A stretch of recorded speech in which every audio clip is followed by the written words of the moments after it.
Olá, bom dia! Com muita alegria começamos com você mais um programa Palavra Viva neste domingo, chegando até a sua casa, chegando até o seu coração. É certo que Deus ele tem algo para nós todos os dias.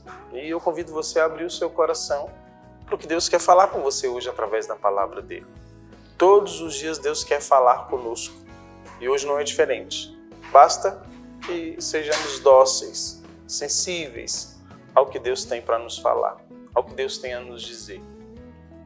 Às vezes, nós vivemos tantas coisas na nossa vida, passamos por diversas situações, tribulações, dúvidas, e ficamos pensando assim, mas por que Deus não fala? Por que Deus não ajuda? Por que Deus não age? É normal esses questionamentos acontecerem dentro de nós, mas diante deles, o que tem que nos ficar é a fé. E uma fé sensível àquilo que Deus quer falar, que Deus quer fazer. Pois Deus sempre quer fazer. Mas às vezes a gente não percebe. Às vezes Ele está ali fazendo algo, nos ajudando, transformando e nós não o percebemos. Por isso precisamos ser sensíveis, sermos dóceis. Aquilo que Deus quer e vai falar e fazer na nossa vida. Sem essa sensibilidade, sem essa docilidade, nós vamos ficar só nos nossos questionamentos. Só nas dúvidas que vão vir, nos medos, nas preocupações, nas angústias. Mas se nos abrirmos a Deus, se pedirmos e aceitarmos e com sensibilidade e docilidade pedirmos que Ele esteja conosco, Ele vai estar. E nesse programa que tem o nome de Palavra Viva, e a Palavra Viva é a Palavra de Deus, é a Santa Bíblia, né? Esta palavra é a voz de Deus para nós. É a voz de Deus para os filhos de Deus. Muitas das vezes a gente não sabe como ouvir Deus, o que Deus quer falar. Vamos lá na liturgia do dia, na leitura da Bíblia. Ah, mas eu não entendo a Bíblia. Entende. É só você não querer ler tudo de uma vez. E de acordo com aquilo que for acontecendo, uma das dicas que a gente sempre dá para as pessoas que querem começar a ter uma leitura diária da Bíblia, um estudo bíblico diário, é pegar a liturgia do dia. Todos os dias existe um calendário litúrgico, você pode olhar na internet lá, liturgia diária, aí você vai conseguir achar diversos sites que vão ter a liturgia do dia. Ou você comprar um livretinho da liturgia do dia, é fácil de encontrar. A liturgia do dia sempre tem uma primeira leitura, um salmo e um evangelho, né? Um trecho do Antigo ou do Novo Testamento na primeira leitura, um texto do livro dos Salmos e um texto pequeno do Evangelho. Né? 3 textos. Às vezes acontecem, né, aos domingos e dias mais importantes da liturgia que pode ter a segunda leitura. Aí tem a primeira leitura, o Salmo, a segunda leitura e o Evangelho. Aí são 4 leituras. Mas pense só, ali estão textos que é para a igreja no mundo todo. Todo mundo, todos os católicos no mundo todo vão ler aquela. O evangelho que nós vamos ler hoje, ele vai ser lido no mundo todo. Ou seja, todos os cristãos católicos vão ouvir aquela leitura, aqueles que forem à Santa Missa, aqueles que procurarem liturgia. Então, se é algo que o mundo todo vai estar vendo, se é algo que está na liturgia, nós cremos também que é algo que Deus quer dizer para a igreja. E a igreja somos nós, somos as pessoas, os batizados, eu, você. Nós somos a igreja. Então, Deus quer falar conosco pela liturgia. Então, se você não sabe como começar a ler a Bíblia, se você não consegue ler tanto bem a Bíblia, leia a liturgia todos os dias. Se você ler todos os dias a liturgia, num prazo aí de 3 anos, que a gente chama de ano A, B e C, né, o prazo que o calendário litúrgico acontece, você vai ter lido as principais partes, né, os principais textos da Santa Bíblia. E aí, você vai ter uma noção boa. Por que ler? Porque na palavra, e é a palavra viva, né? A palavra de Deus, né? É Deus que fala conosco por ela. Nós temos respostas para as nossas angústias, para as nossas dúvidas, para os nossos medos. Tudo que às vezes a gente não sabe como resolver, não temos luz diante de alguma coisa, vamos lá na Bíblia. Ela tem uma unção, eu acho que é importante dizer isso, assim, uma força da verdade, uma força espiritual, uma força do céu está na Sagrada Escritura. Não é uma leitura qualquer, um livro belo, filosófico, não. É a palavra de Deus, é Deus que fala por ela a nós. É isso que nós cremos. É como se a gente pensasse assim, todo engenheiro que cria alguma coisa, né? Por exemplo, eu estou aqui na frente de câmeras, né? As pessoas que pensaram essas câmeras, as pessoas que criaram essas câmeras, a fábrica, os profissionais envolvidos em todo o desenvolvimento, em toda a produção desses equipamentos, eles entregaram, e quando a gente comprou, eles entregaram junto um manual. Veio lá um manual. Para quando nós tivermos dúvida sobre como resolver, como fazer, como montar, se aparecer certa luz, se aparecer certa mensagem nessa câmera que está aqui, a gente vai no manual e pergunta, se aparece a luz vermelha em tal lugar, se tem tal mensagem, né? Se não quer abrir, se não tal, nós vamos no manual, o manual vai nos dizer, olha, é isso, isso, isso, isso. Aí nós vamos conseguir resolver. O ser humano, criado à imagem e semelhança de Deus, criado por Deus, Deus também deu um manual. E aqui o manual é a Bíblia. Então, quando o ser humano tem alguma coisa que ele tem dúvida, que ele não sabe como resolver, que tem alguma coisa que não está errada, a primeira coisa que ele tem que fazer é ir no manual.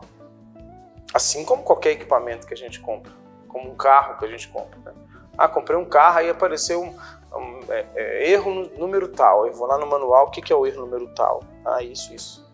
O ser humano é a mesma coisa. O ser humano vem na Bíblia, na palavra de Deus. Aqui está o manual. O manual descritivo daquilo que é o ser humano, ou de como Deus pensa o ser humano, e a partir de como esse ser humano tem que viver.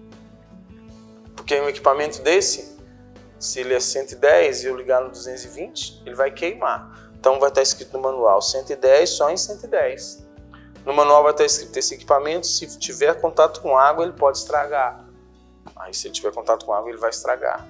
No manual vai estar escrito esse equipamento ficar no sol, ele vai estragar. Se ele cair, ele é frágil. Vai dizer tudo aqui. Também um ser humano. Se o ser humano fizer, ou melhor, se o ser humano andar neste caminho, não vai dar certo. O caminho correto para o ser humano é esse. A família, como tem que se viver desse jeito. E a palavra de Deus vai falar tudo para nós. Principalmente daquelas coisas mais íntimas e até mesmo mais escondidas que a gente tem, que são os nossos sentimentos, os nossos desejos, as nossas paixões, coisas que ninguém vê, mas Deus vê. Por ver e conhecer, Ele nos deu a palavra de Deus. Aí você pode dizer assim, mas pode ser que às vezes eu não encontre na palavra de Deus uma resposta ou até uma solução. No manual, a mesma coisa. Se a gente tiver um problema com uma câmera dessa, olhar no manual, a gente até descobriu o defeito, mas não tiver como resolver, nós vamos no especialista. Vamos pegar o manual, pegar a câmera, ir lá na loja, numa oficina, numa manutenção e dizer, olha, está com esse problema aqui, nós precisamos de resolver. O especialista vai pegar e falar, realmente está com esse problema e tal, está dessa forma.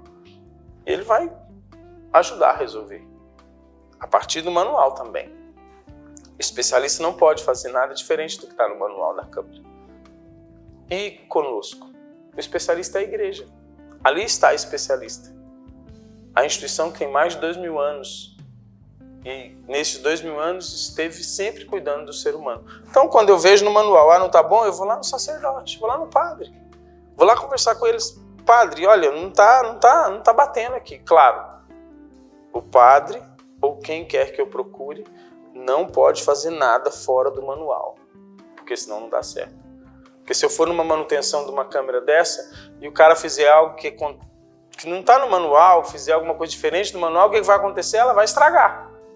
Então eu preciso ir lá no especialista e às vezes eu preciso me confessar, porque às vezes eu vou ler aqui no manual dizendo o seguinte, olha, isso é pecado. Aí eu falo, é pecado, ai meu Deus, e agora? Agora eu tenho que ir no especialista, eu tenho que ir lá na confissão do sacerdote. Porque aqui também vai dizer, né, a quem perdoados os pecados, eles serão perdoados, a quem não perdoados, eles serão retidos. Então nós temos que ir no especialista. Estão conseguindo entender que existe um caminho lícito, um caminho palpável, objetivo, de termos as respostas e a intervenção de Deus na nossa vida? Através da palavra, através da igreja, através dos sacramentos, né?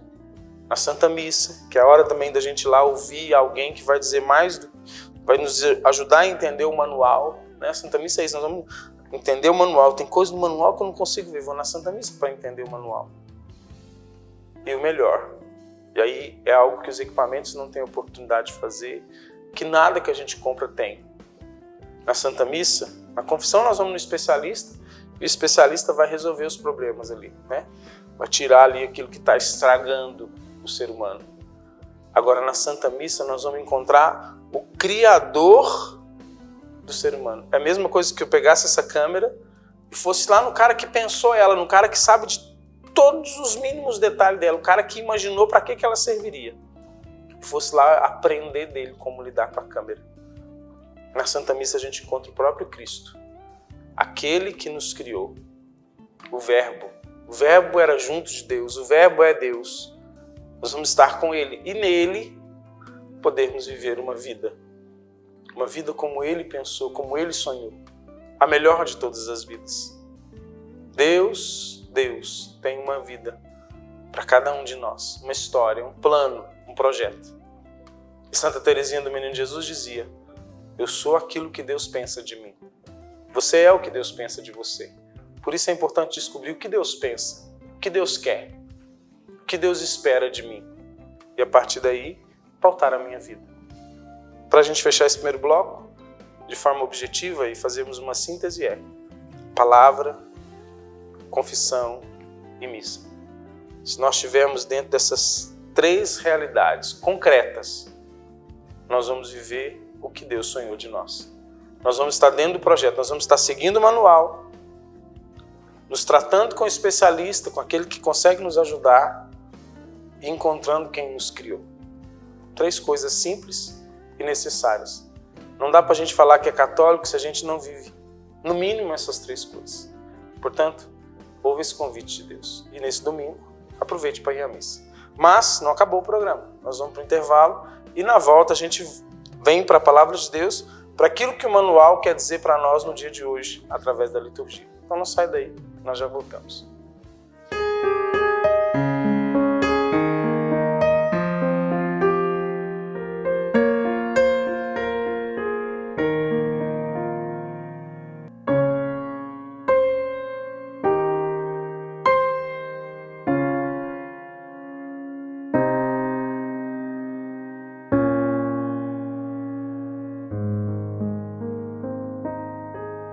Olá, meu irmão, minha irmã, estou precisando da sua ajuda para que juntos possamos zelar pelas vidas dos idosos que estão lá no nosso lar dos idosos. Precisamos da sua ajuda para manter aquela casa. A sua pequena contribuição mensal, fazendo-se amigo do lar, vai nos ajudar a comprar medicamentos, comida, material de higiene, material de secretaria, pagar a folha de funcionários, também aquilo que diz respeito aos gastos mensais daquela casa. Você pode ser, portanto, um amigo do nosso lar dos idosos. Aqui no telefone que está na tela, você pode então ter mais informações de como nos ajudar nessa obra de cuidado da vida. Ajude-nos, é o nosso pedido. Obrigado pelo seu sim.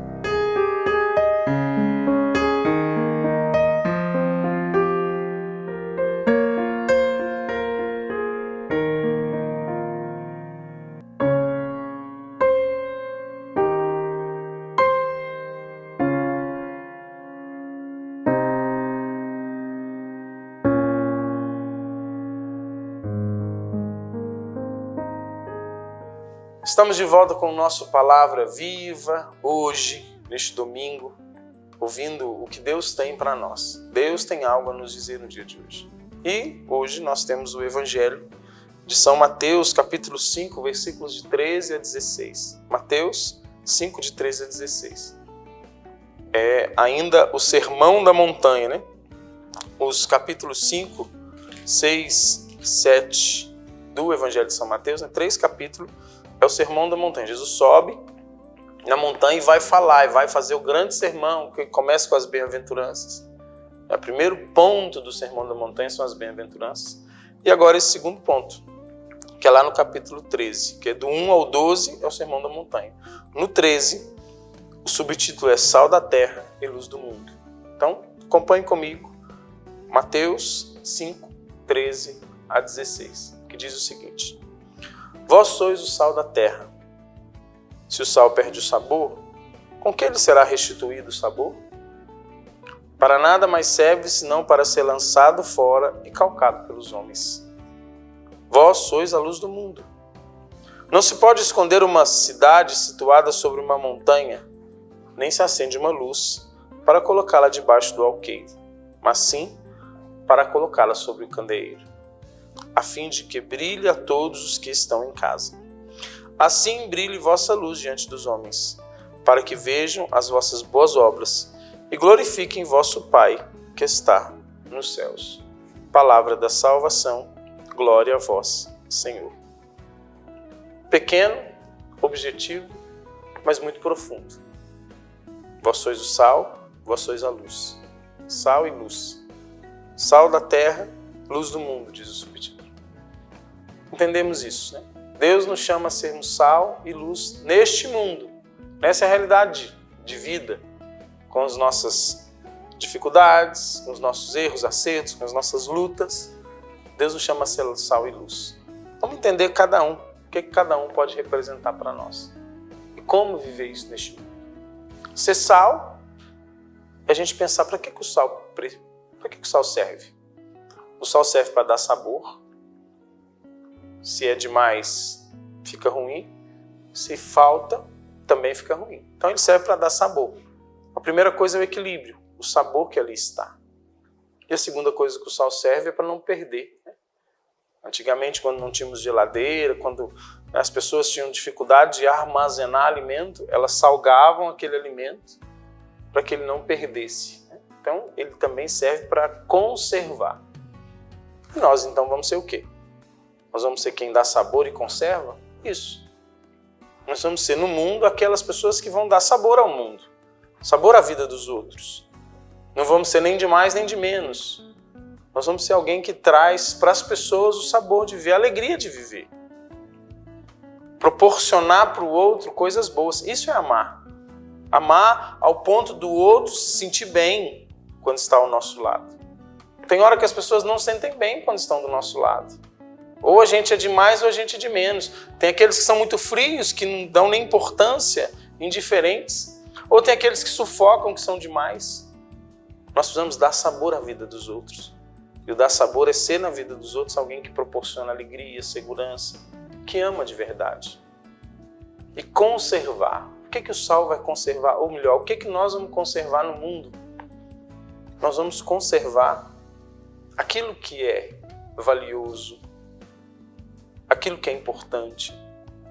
Temos a coragem de, às vezes, não irmos na moda, né? Na corrente que vai seguindo e que vai deixando de lado coisas importantes. A gente fala assim, né? Hoje tá até difícil falar assim, os conservadores. Existem diversos tipos de conservadores. Conservador é quem conserva algo, né? Tem gente que conserva o mal, é conservador do mal. Mas quando a gente pensa no sal que é não para não deixar perder o quê? O bem. Então nós precisamos ser conservadores do bem, conservarmos as coisas boas, não deixar às vezes que um progressismo ou que uma ideia de moda, porque às vezes vem uma moda diferente, um jeito diferente de ver as coisas, façam com que se perca coisas que não podem ser perdidas. E aí tem coisas que não podem ser perdidas, por exemplo, a família, o valor de ser família, a sacralidade da família, a sacralidade do matrimônio. Como católicos, como cristãos, como seguidores de Jesus Cristo, nós precisamos entender que nós temos que conservar aquilo que Ele deixou para nós. Eu comecei falando da família porque é um dos maiores projetos, o maior bem que Deus deu para o ser humano é a família. Precisamos cuidar. Precisamos ser o sal que conserve, que não faz perder. E tem gente que não, tem gente que é aquilo que perde, porque tem gente que causa inferno, tem gente que causa confusão, guerras em casa, maridos que traem esposa, maridos e cônjuges que não dão certo, filhos que não respeitam os pais. Ou seja, em vez de conservar, nós estamos destruindo, nós estamos perdendo. Aí a gente começa a entender o que é ser sal. Ser sal é eu olhar para a minha vida e ver o que eu preciso conservar, o que eu não posso deixar perder, o que eu não posso deixar sair pelo ralo. Por mais que venham tentações, por mais que venham paixões, por exemplo, eu sou casado, tenho 4 filhos, eu preciso conservar isso. Eu preciso lutar, às vezes, contra um modismo, contra tentações, contra coisas que vão querer me tirar daquilo que eu devo ser. Isso é ser sal. Isso é ser sal. Ser sabor e ser aquilo que conserva, que não deixa perder as coisas boas. E o luz? E o ser luz? Ninguém acende uma luz para colocá-la debaixo de um alqueire, mas sim para colocá-la sobre um candeeiro. Sim, a luz vem para iluminar. É tão interessante essa analogia da luz que Jesus Cristo faz. Nosso Senhor é muito pedagógico. Porque se você estiver num quarto muito escuro, não vendo nada, um pouquinho de luz resolve o problema. É ou não é? Só um pouquinho. Se der um pouquinho de luz, uma velinha que se acende num cômodo preto, fechado, escuro, já dá uma esperança. Isso é ser luz no mundo. No mundo, às vezes, marcado pelas trevas. No mundo onde o mal tem prevalecido. No mundo onde a gente vê a corrupção, a gente vê a maldade. No mundo onde a gente vê que as pessoas estão cada vez mais se fechando num egoísmo. No mundo onde querem promover a morte. Quando a gente pensa, por exemplo, na legalização do aborto. Nós precisamos ser luz. Porque esse mundo, neste caminho que vai, nesse caminho do mal, nesse caminho da morte, da maldade, é um mundo que está cada vez mais mergulhado em trevas, cada vez mais mergulhado na escuridão. E aí ser luz para esse mundo. Ser luz com a nossa vida. E aí ainda fala assim, assim brilhe vossa luz diante dos homens para que vejam as vossas boas obras e glorifiquem vosso Pai que está no céu. A luz que Deus espera de nós é a luz da nossa vida. A nossa vida precisa ser luz. E não é com palavras, mas com obras. Com obras no sentido de quê? De olharem para mim e perceber que eu creio em Deus. Que eu creio num Deus da esperança, num Deus da vida, num Deus do bem, num Deus da verdade. Olhar para mim e perceberem isso. Não olhar para mim e ver alguém desesperançoso, perdido. Não. De olhar para mim e pensar, ali tem um caminho que pode ser que dê certo. Ou melhor, que dá certo. É isso é ser luz. É ser luz no meio de um mundo que está completamente perdido por estar longe de Deus. E de fato, Cristo é a luz do mundo. Se a gente perde Cristo, a gente perde a luz. E o mundo não quer Cristo mais. Se olharmos para o modismo, para o progressismo, para tantas coisas que estão nos envolvendo, para um modernismo, nós temos que ter coisas mais modernas, tem coisas que são antiquadas, isso aí é do passado. Se nós olharmos para tudo isso, a gente vê que eles estão querendo deixar Cristo lá no passado. Deixar Ele lá atrás. E aí, meus irmãos, nós entramos num mundo de trevas, de escuridão. Portanto, eu convido você hoje a parar um pouquinho e pensar. Pensar aonde você pode ser sal, na vida de quem dá sabor e o que conservar. E aonde você pode ser luz, em meio a tantas escuridões e trevas que estão aí espalhadas ao nosso redor. Que Deus te ajude e te faça decidir, te faça escolher o caminho da luz, o caminho do bem, o caminho de nosso Senhor Jesus Cristo. Pois só Ele é o caminho, a verdade e a vida. Que Deus abençoe você. Muito obrigado pela sua audiência. Se você quiser mais conteúdos como esse, é só acessar o nosso canal no YouTube, Missão Maria de Nazaré, que lá você tem não só os programas Palavra Vivas todos, mas muito mais conteúdo de formação, de espiritualidade. Então, espero você também no nosso YouTube. Um grande abraço, que Deus te abençoe.